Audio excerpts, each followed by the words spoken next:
সোহাগ হত্যায় এ পর্যন্ত গ্রেপ্তার 7 জন, 2 আসামির স্বীকারোক্তি, সারা দেশে চিরুনি অভিযানের ঘোষণা।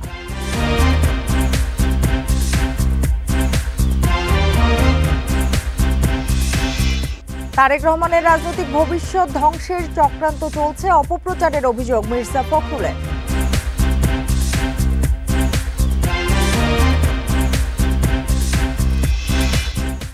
স্বাধীনতা, সার্বভৌমত্ব ও সাংবিধানিক সংকটে জারি হবে জরুরি অবস্থা, দলগুলো রাজি, জানান সালাউদ্দিন।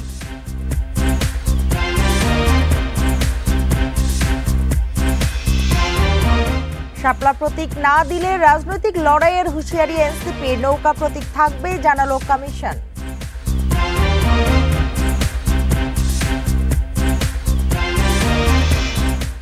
বনানীতে সিএনজি চালকদের অবরোধে দিনভর ভোগান্তি, সেনা হস্তক্ষেপে 8 ঘন্টা পর যান চলাচল শুরু।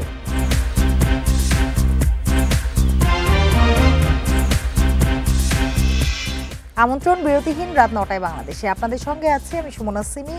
এতক্ষণ জানাচ্ছিলাম শিরোনামগুলো, এবার জানাবো পুরো খবর।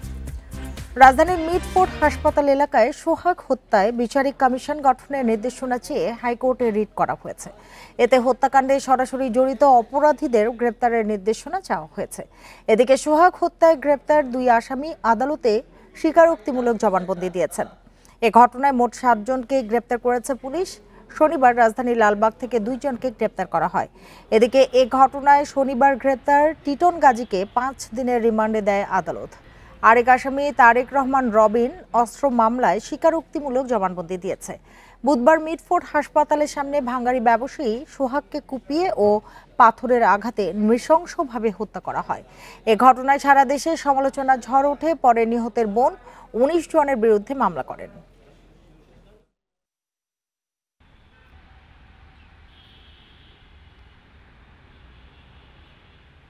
হত্যাকাণ্ড কিভাবে ঘটিল এবং কারা কারা আসামি হবে এ বিষয়ে একটি জুডিশিয়াল বিচার বিভাগীয় তদন্তের জন্য আমি প্রার্থনা করেছি। সন্ত্রাসীদের ধরতে এবার সারা দেশে চিরুনি অভিযানের ঘোষণা দিয়েছেন স্বরাষ্ট্র উপদেষ্টা। রোববার সচিবালয়ে আইনশৃঙ্খলা সংক্রান্ত উপদেষ্টা পরিষদ কমিটির বৈঠক শেষে তিনি একথা বলেন মিটফোর্ডে ব্যবসায়ী হত্যার ঘটনায় সুষ্ঠু বিচার নিশ্চিত করা হবে। দ্রুত বিচার ট্রাইব্যুনালে এই হত্যার বিচারের পদক্ষেপ নেওয়া হচ্ছে বলেও জানান উপদেষ্টা। সচিবালয়ে রোববার দুপুরে আইন শৃঙ্খলা সংক্রান্ত উপদেষ্টা পরিষদ কমিটির 11তম সভা অনুষ্ঠিত হয়। এতে খুন, চুরি, ডাকাতি, চাঁদাবাজি, ছিনতাই, সন্ত্রাস, অপহরণ, নারী নির্যাতন, মব সহিংসতা, মাদক চোরাচালান সহ সব ধরনের অপরাধ কর্মকাণ্ডের বিরুদ্ধে চিরুনি অভিযান চালানোর সিদ্ধান্ত নেওয়া হয়েছে। মিটফোর্ডের সামনে নৃশংস হত্যাকাণ্ডের ঘটনা খুবই দুঃখজনক বলে জানান স্বরাষ্ট্র উপদেষ্টা। বলেন, দ্রুত বিচার ট্রাইব্যুনালে এ হত্যার বিচারের পদক্ষেপ নেওয়া হচ্ছে। দায়েরকৃত মামলায় প্রাথমিক তথ্য বিবরণীতে উল্লিখিত 19 জনের মধ্যে ইতিমধ্যে 7 জনকে র্যাব, সেনাবাহিনী এবং পুলিশ গ্রেপ্তার করেছে।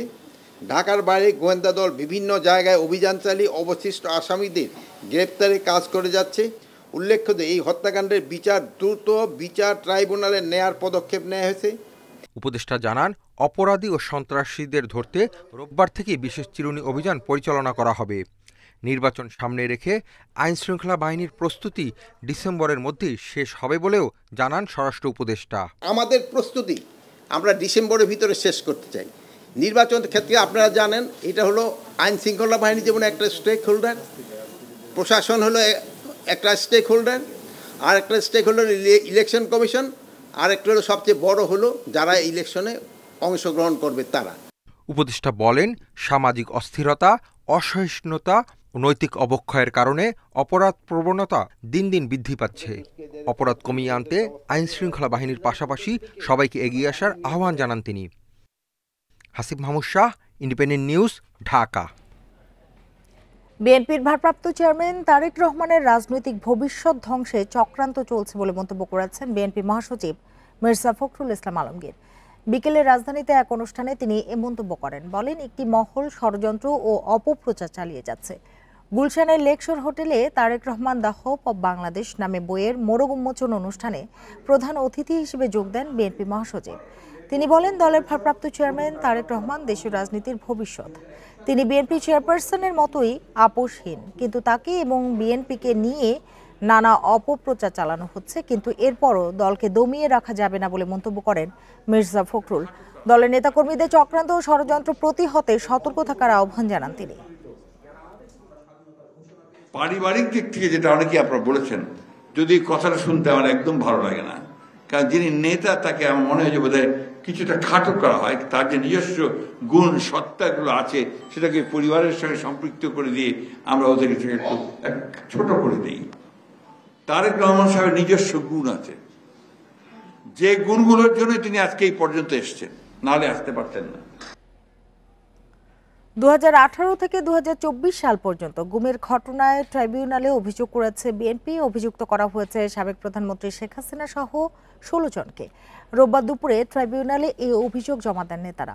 এ সময় গুমের ঘটনায় সুষ্ঠু তদন্তের আশ্বাস দিয়েছে প্রসিকিউশন। আন্তর্জাতিক অপরাধ ট্রাইব্যুনালে গুমের অভিযোগ জানাতে আসেন গার্মেন্টস ব্যবসায়ী মোহাম্মদ আলী খান। দাবি করেন 2019 সালের 25 এপ্রিল মুগদার ওয়াসা রোড থেকে তাকে তুলে নেয় আইনশৃঙ্খলা বাহিনী।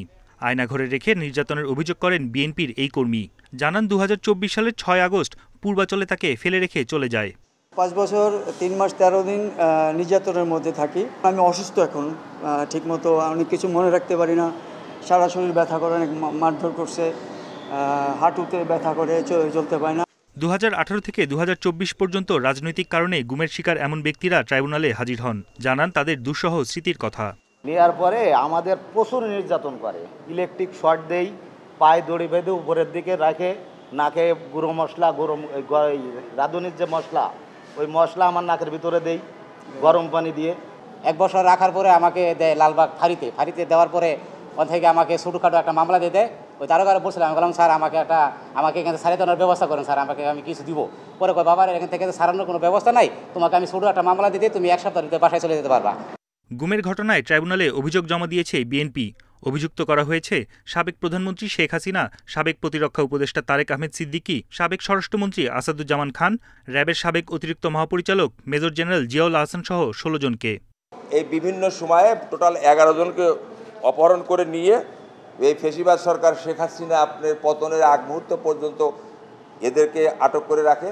কাউকে 17 মাস, কাউকে 9 মাস আটক করে রাখে। এদের বিভিন্ন মিথ্যা মামলা দিয়ে আপনি তাদেরকে কোর্টে চালান দেয়। সিপুরে ওনারা বলেছেন যে মামলা এটা আমরা সুষ্ঠু তদন্ত করার জন্য আমরা তদন্ত সংস্থাকে পাঠাবো এবং এই মামলা দ্রুত তদন্ত সম্পন্ন করবে।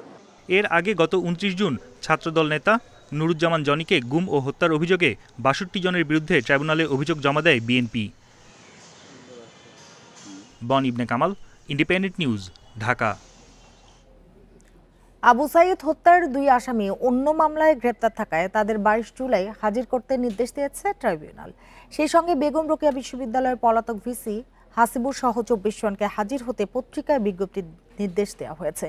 সকালে এই মামলা ও আশুলিয়ায় মরদেহ পোড়ানোর মামলায় গ্রেপ্তার 12 আসামিকে ট্রাইব্যুনালে হাজির করা হয়। এ সময় বেগম রোকেয়া বিশ্ববিদ্যালয়ের প্রক্টর অফিসের সাবেক সহকারী রেজিস্ট্রার রাফিউল হাসান রাসেল ও প্রক্টর অফিসের আরেক কর্মচারী আনোয়ার পারভেজকে নতুন করে গ্রেপ্তার দেখানো হয়। দুজনকেই 22 তারিখ ট্রাইব্যুনালে হাজির করতে বলা হয়েছে। এছাড়া আশুলিয়ায় হত্যার পর 6 মরদেহ পোড়ানোর মামলায় গ্রেপ্তার 8 জনকে আদালতে তোলা হয় সকালে। এ মামলায় পরবর্তী শুনানি হবে 16 জুলাই। শহীদ আবু সাইদকে যে নির্মম নিষ্ঠুরভাবে হত্যা করেছে সেই মামলাটিতে মাননীয় ট্রাইব্যুনাল আগে 30 জনের বিরুদ্ধে 30 জন আসামির বিরুদ্ধে কগনিজেন্স নিয়েছেন। এই মামলায় প্রোডাকশন ওয়ারেন্ট ইস্যু মূলে হাজির করার জন্য আমরা মাননীয় ট্রাইব্যুনালে আবেদন করেছি। মাননীয় ট্রাইব্যুনাল সেটি মঞ্জুর করেছেন। সেই 2 জন আসামির বিরুদ্ধে প্রোডাকশন ওয়ারেন্ট ইস্যু করা হয়েছে। আর বাকি 24 জন পলাতক আসামির বিরুদ্ধে মাননীয় ট্রাইব্যুনাল দুটি পত্রিকায় বিজ্ঞপ্তির জন্য আদেশ দিয়েছেন। জ্যেষ্ঠতার ভিত্তিতে প্রধান বিচারপতি নিয়োগে একমত হয়েছে রাজনৈতিক দলগুলো। এছাড়া রাজনৈতিক হাতিয়ার হিসেবে জরুরি অবস্থা জারি বন্ধে ঐকমত্য হয়েছে। রোববার বৈঠক শেষে এসব সিদ্ধান্তের কথা জানান ঐকমত্য কমিশনের সহ সভাপতি অধ্যাপক আলী রিয়াজ। তবে তত্ত্বাবধায়ক সরকার গঠনের প্রক্রিয়া নিয়ে একমতে পৌঁছানো যায়নি। সংস্কারের লক্ষ্যে রাজনৈতিক দলগুলোর সঙ্গে টানা বৈঠক করছে ঐকমত্য কমিশন। রোববার আলোচনার এজেন্ডা ছিল প্রধান বিচারপতি নিয়োগ, তত্ত্বাবধায়ক সরকার ব্যবস্থা ও জরুরি অবস্থা জারি। ঐকমত্য হয় জরুরি অবস্থা জারির জন্য প্রধানমন্ত্রীর স্বাক্ষরের পরিবর্তে প্রয়োজন হবে মন্ত্রিসভার অনুমোদন। ওই বৈঠকে সংসদের বিরোধী দলীয় নেতা বা বিরোধী দলীয় উপনেতাকে উপস্থিত থাকতে হবে। আভ্যন্তরীণ গোলযোগ যেহেতু একটা ব্যাপক টার্ম, এটা অপব্যবহার হওয়ার বা করার একটা সুযোগ ছিল, সেজন্য এইটা বিলুপ্ত করে রাষ্ট্রীয় স্বাধীনতা, সার্বভৌমত্ব এবং অখণ্ডতার প্রতি হুমকি, রাষ্ট্রীয় অখণ্ডতার প্রতি হুমকি বা মহামারী বা প্রাকৃতিক দুর্যোগ, এই শব্দগুলো প্রতিস্থাপনের জন্য আমারও প্রস্তাব ছিল। বহিঃশক্তির আক্রমণ কিংবা অভ্যন্তরীণ গোলযোগ, তো আমরা এখানে অভ্যন্তরীণ গোলযোগটার পরিবর্তে এখানে স্বাধীনতা, সার্বভৌমত্ব এবং ভৌগোলিক অখণ্ডতার প্রশ্নে এই শব্দটা যোগ হবে, এবং একই সাথে প্রাকৃতিক দুর্যোগ ও মহামারী এটাও এখানে যুক্ত হচ্ছে। জরুরি অবস্থা ঘোষণায় আগে যে প্রভিশনটা ছিল যে প্রেসিডেন্ট প্রধানমন্ত্রীর সাথে আলোচনা করে কনসেন্ট নিয়ে সেটা করবেন, আমরা এটাকে একটু এক্সটেন্ডেড করে দিয়েছি।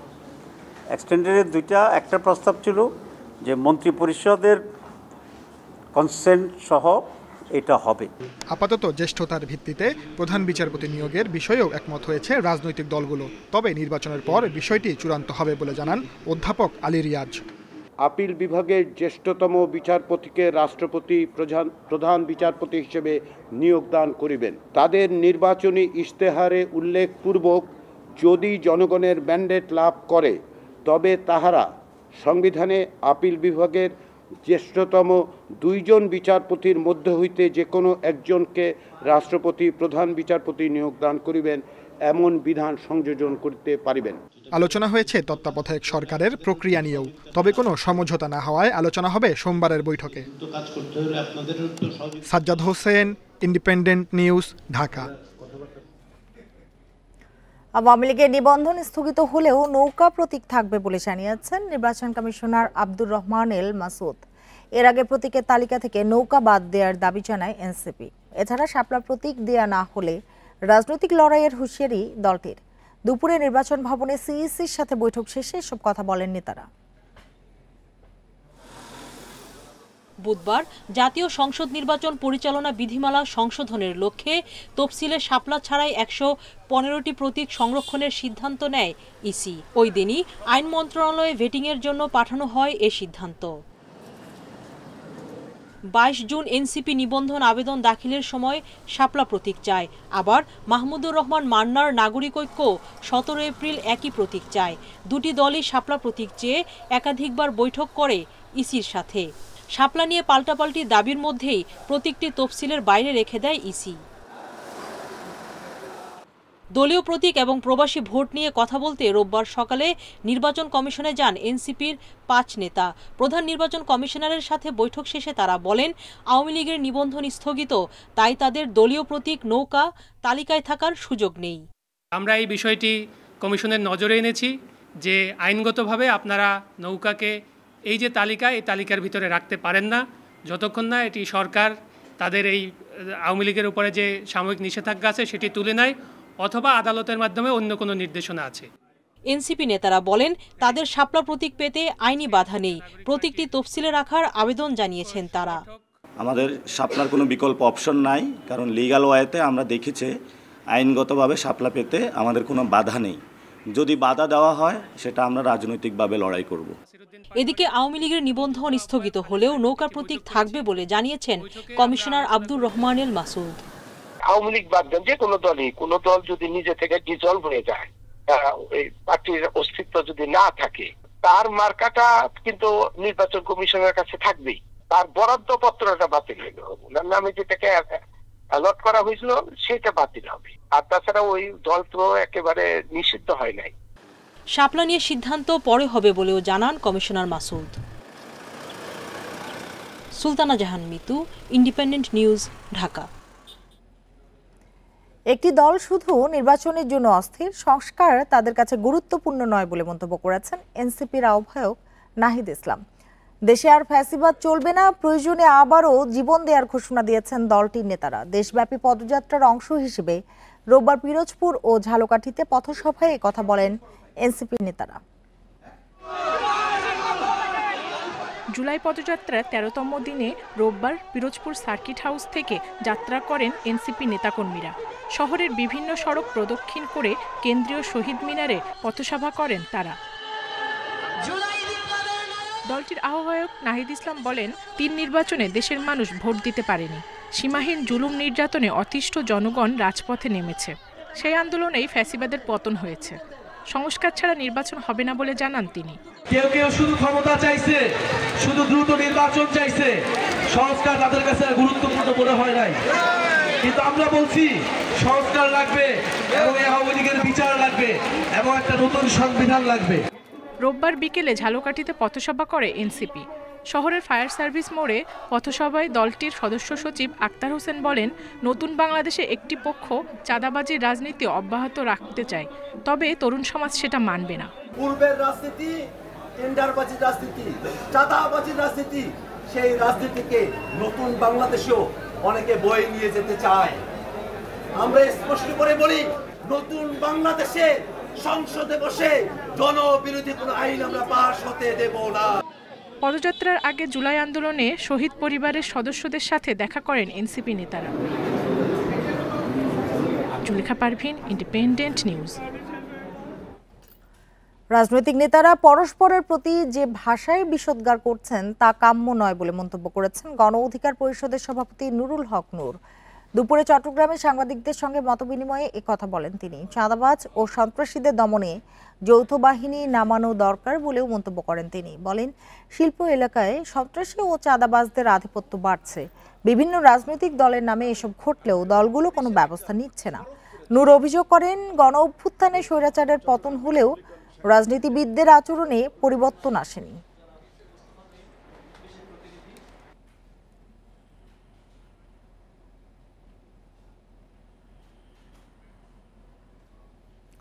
সড়ক ও পরিবহন মন্ত্রণালয়ের সচিবের সাথে আলোচনার আশ্বাসে ৮ ঘন্টা পর অবরোধ তুলে নিয়েছে ঢাকা জেলা সিএনজি অটোরিকশা মালিক সমিতি। কাল মিটিং ফলপ্রসূ না হলে মঙ্গলবার আবারও অবরোধের ঘোষণা দেন শ্রমিকরা। ঢাকা সিটি কর্পোরেশন এলাকার অধিগ্রহণ করা ১৬ ইউনিয়নে সিএনজি অটোরিকশা চালানো এবং পুলিশি হয়রানি বন্ধের দাবিতে রোববার দুপুর ১২টা থেকে বনানী বিআরটিএ ভবনের সামনে সড়ক অবরোধ করে সিএনজি চালকরা। এতে ওই মহাসড়কে যান চলাচল বন্ধ হয়ে যায়। ব্যাপক ভোগান্তিতে পড়ে নগরবাসী। ৮ ঘন্টা পর সেনা হস্তক্ষেপে অবরোধ তুলে নেন চালকরা। তাদের অভিযোগ, অধিগ্রহণ করা ১৬ ইউনিয়নে গাড়ি চালাতে গেলে তাদের হয়রানির শিকার হতে হচ্ছে। রুট পারমিট থাকার পরও তারা গাড়ি চালাতে পারছেন না। বারবার মন্ত্রণালয় ও বিআরটিএ এর কাছে দাবি জানালেও গুরুত্ব না দেওয়ার অভিযোগ রয়েছে তাদের। মন্ত্রণালয় থেকে একটা চিঠি আসে বিআরটি ভবন মতামতের, যে জরুরি ভিত্তিতে যে ঢাকা থ গাড়িগুলা কিভাবে দেওয়া যায় বা কিভাবে চালান যায় একটা মতামত দেন। পূর্বের যেই চেয়ারম্যান মহোদয়, ওই চেয়ারম্যান মহোদয় আমাদের পক্ষে রিপোর্ট ভুল লিখছে। ৮-৯ মাস আমরা এই ভোগান্তিতে হয়েছি। এবার জুলাই অভ্যুত্থান নিয়ে প্রতিবেদন।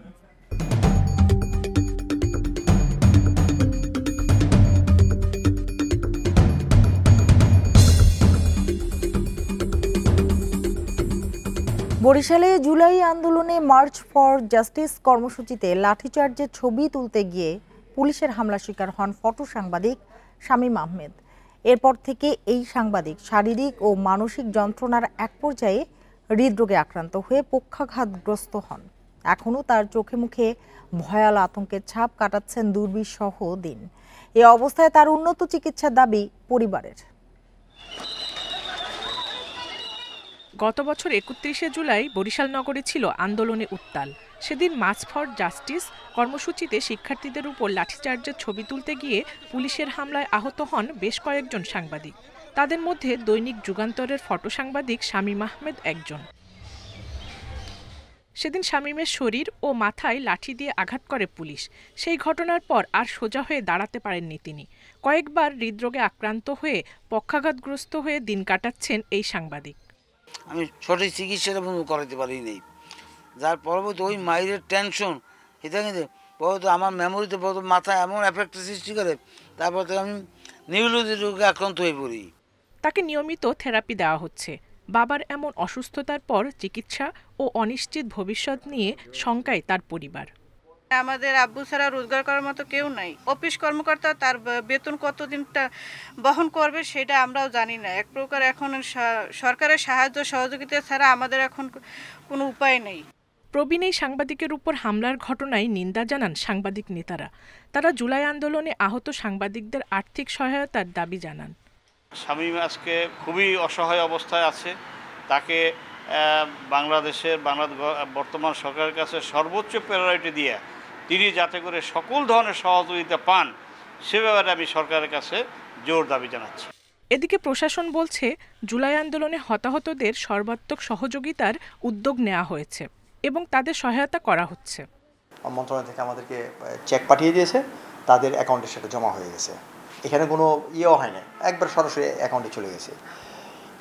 এইগুলো হলো সরকারের পক্ষ থেকে গৃহীত পদক্ষেপ। এটা ছাড়াও স্থানীয়ভাবে আমরা কিন্তু অনেক পদক্ষেপ গ্রহণ করি। জুলাই আন্দোলনে বরিশালের ৩০ জন দেশের বিভিন্ন স্থানে শহীদ হয়েছেন, আহত হয়েছেন ৩৫০ মানুষ। Independent news. এই ছিল এখনকার সংবাদে। এতক্ষণ সাথে থাকার জন্য ধন্যবাদ সবাইকে।